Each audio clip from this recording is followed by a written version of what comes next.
Happy New Year, snitches! I'm the Animaniac, and let's kick it off with a celebration.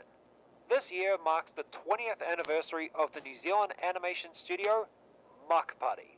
If you're a regular to this channel, you would have seen their work pop up from time to time.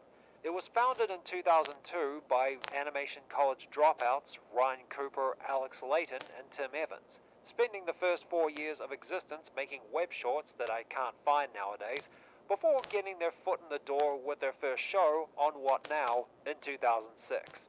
And another thing you would have picked up on in those videos is that I'm very critical of their work. While the New Zealand press are quick to extol their virtues, I'm more likely to take their shows, bend them over my lap, and give them the paddle while the mucks and their staff watch. Well, excuse me. Next week I will point out their best work so far, and to make them seem even sweeter, it's time to serve them 5 courses of chocolate mousse. These are the top 5 worst Mukpuddy cartoons.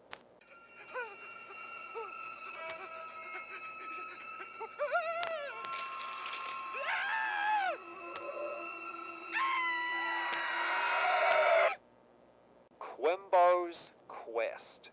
We're off to a great start, aren't we? This was their first cartoon since their second expansion, an adventure comedy that premiered in 2018 for Australia's Channel 10 before making its way across the Tasman in 2019. Cohen Holloway plays a curious natural anomaly who goes around the world and meets other animals to help figure out what he is. I want you to remember that for later. Oh, and he gets chased by a hunter. It's in this show where you can find the studio's current visual tropes. Stellar background work and compositing that brought us some fantastic scope. The characters have very detailed designs, but with how fast they put them out, they're animated in a mechanical way. They animated a whole season of the show in 9 months, which would have been an impressive feat if the show was good. Now for one more good thing before you hear about why it's here. Cohen Holloway is allowed to let his talent shine as Quimbo without obnoxious camera work to distract from him. But there's only so much of the show he can carry by himself. The characters Quimbo encounters on his journey outside of Sammy and the nefarious Nab are pretty uninteresting and forgettable, which is a shame because Mukpuddy are able to get relative big names like Cameron Rhodes, Josh Thompson, Heath Franklin, and Pax Asadi for this show in particular. These people aren't given material that allows them to shine, which started off decent but slowly got less funny when the jokes got cornier and didn't land because of the execution. And the nefarious Nab is a pathetic excuse for a joke villain, and not even Tobias's comments help. While Nab was becoming a less credible threat every time he appeared on screen, there was still the question of where Quimbo came from and are there more like him out there to keep people interested. That was until midway through the first season with the episode No Laughing Matter, where it takes that away by saying it's not what you are, it's who you are that matters, which is something that should be reserved for when he finds his own kind and has to make some important decision whether or not to stay with them or with his friends. But not only did they destroy the interesting part of the show's premise in the setup for that episode, but whoever wrote this was proud of it when Quimbo calls what the Kookaburra said to him mind-blowing. The episode left the show to finish the rest of the first season without much of a direction, so they reached for a crutch. An ugly, flimsy, pathetic, insecure crutch.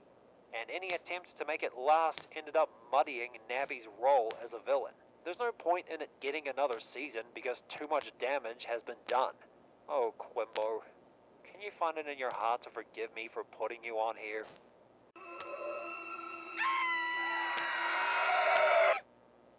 The Barefoot Bandits.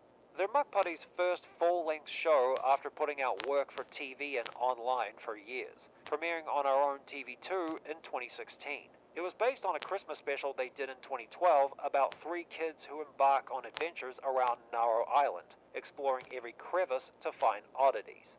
This was made around the time of their first expansion, from being the 3 of them to 15 or 20. So let's consider this their awkward transition. But man was it awkward. The first season is plagued with slow pacing. which is most often because of either scenes that are there to stretch out the episodes to half an hour, sometimes to its detriment. Its humor is dry and awkward, having a hand in the scenes that go on forever. Twigs, eh? The funny thing about branches is something about sticking around. They stick around. My name's Fridge, but you can call me Fridge. I'm not really sure why I was going to give you a different option. Hey, look, stop me if I'm rambling. Stop rambling. Alright. Bit rude. Wow, that's inspiring, Jack. You know, if you were to write a book, I would buy said book and I would quote from it as if I was you talking from. But it's me. But I would quote it, pretending to be you, because you know I bought the book and so I'm now being you. You gonna write a book or? That is quite reckless behavior, and be warned. Take heed. It's quite a tiring walk back up to the surface. And there were a whole plethora of characters that don't have a lot of staying power outside of their introductory episodes. Some who had a joke that got stale quickly, some that ruined theirs to the point I don't want to see them again, unless it's to suffer some hilariously morbid punishment, while keeping the better ones in the background. Poor Mr. Slab. Oh, okay. Well, it's great to get feedback on. I'll make a note of that. I'm not done yet. Its second season, in its attempts to fix those problems, has a few new ones. It started out with new ideas but failed to tap into their full potential. The pacing is now stop-start as they speed through some scenes and have to drag out others, before it feels like they gave up halfway through and just went into the same song and dance. Yikes! Tell us how you really feel. I haven't included Season 3 when placing the Bandits on this list, because despite it coming out in 2019, it isn't finished yet. Maybe they abandoned it because they didn't know how to finish it. If that's the case, Mukpuddy, get back here and finish what you started. Oh, all right then. I'll talk to an expert about it. You happy now?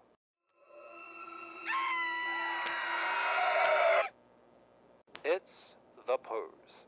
A dropped pilot they shopped around in the late 2000s about a father who's so desperate for a son that he takes a pile of chocolate soft serve his wife made as one when they have a daughter. The premise itself has a lot of potential to be about an overachieving sister trying to gain the approval of her father, but her attempts are humorously in vain.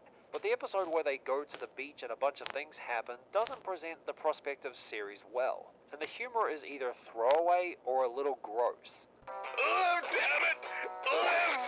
This pilot never gave off the vibe of an adult cartoon. It looks too bright and colorful, and its content is too tame for Adult Swim, and it's a little too juvenile for Fox.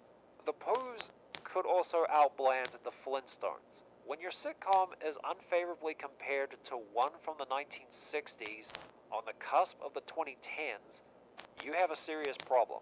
By this point, The Simpsons were already considered uncool a decade before. With Family Guy, you could smell it beginning to rot on the inside. Ugh. Smells like herpes and a pregnant baby. And the wind of adult cartoons was beginning to shift towards shows with intelligently written dialogue delivered at a fast pace, with shows like Archer and Bob's Burgers on the horizon. I'm not sure this would have survived or for how long, but if Mukpuddy ever wants to make something else for the adult market, they have a lot of work to do.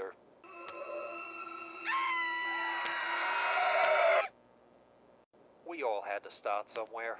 Sparkle Friends High Score was their first ever series for television.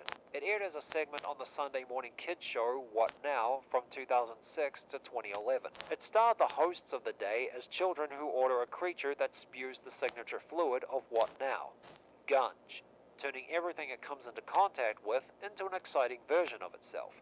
These four have the distinction of being Mukpuddy's longest running show to date, at least until the drawing show gets renewed for another season. Time has been harsher to them than I could ever be. When the show started, the animation was very limited and the colors were painful to look at. As it progressed, they toned down the colors and slowly modified the designs, to a point where I thought I was watching a cartoon. While the modifications were easier on the eyes, it robs the show of its visual identity. How they looked in the middle was fine. It didn't need to go any further than that. The show is about these kids going up against a variety of villains, and if not them, then each other. It's just that they aren't developing as characters. They're not being fleshed out. If what they do is emotional, there wasn't enough time to really care about them. And it goes like this until it ends with a cameo-stuffed finale with a stupid ending where Gunji announces all the evil in the world has been vanquished. And the characters are the what now hosts from that time period as children. If you're not familiar with them on the main show, Sparkle Friends doesn't convey their personalities very well, unless they meant to portray them as girl, Mr. Pretty Fly for a white guy, to a troll doll played by what looks like a white guy in brown face. This screenshot is from the credits to the finale in 2011, by the way, and an alien princess who shows up in the last 3 episodes of the series, so she hasn't had a lot of time to develop or settle into the main cast. Sparkle Friends began as an eyesore, yet when that went away, what we're left with was really stupid. If you've made it to this point in the video, give it a like so it can be pushed to more people. I'd add provided that Mukpuddy hasn't downvoted it into oblivion in an attempt to bury it, but YouTube hid the dislikes a few months ago. Now it's time to reveal their worst cartoon so far.